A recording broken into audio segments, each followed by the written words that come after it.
Buset, sepasang suami istri ini pakai emas tebel banget, padahal cuma lagi masak seblak doang loh. Kalau kalian inget cuangki cep bewok yang viral itu, ownernya Teteh Garut. Nah, sekarang mereka tuh punya seblak cep bewok, guys. Penasaran nggak? Mereka tuh nekat merantau dari Garut ke Gresik, malah sekarang sukses besar, guys. Baru buka udah antri, guys. Tempatnya tuh instagramable ya, kayak kafe-kafe gitu. Ini yang bikin tetehnya, guys. Tetehnya tuh suka pakai emas tuh, lihat deh.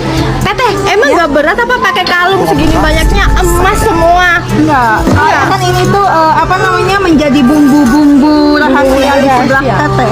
Bisa aja ya si Teteh. BTW sistemnya tuh prasmanan, guys. Harganya mulai 1000-an aja loh. Jadi kalap deh Mimin mau ambil semuanya. Terus langsung disetor ke tetehnya. Nggak pakai antrian tuh, ada yang ngantri sampai 2 jam.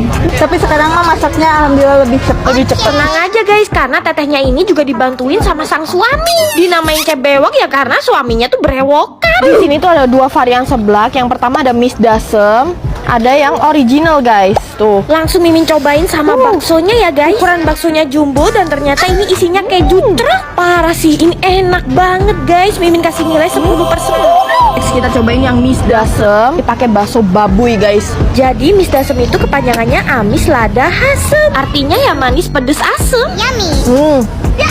Tetelannya ada sayang, ada. Bener-bener full. Ini orang Sunda aja pasti suka ya guys ya. Bumbunya bener-bener otentik. Bahkan kencurnya aja bawa dari Garut loh.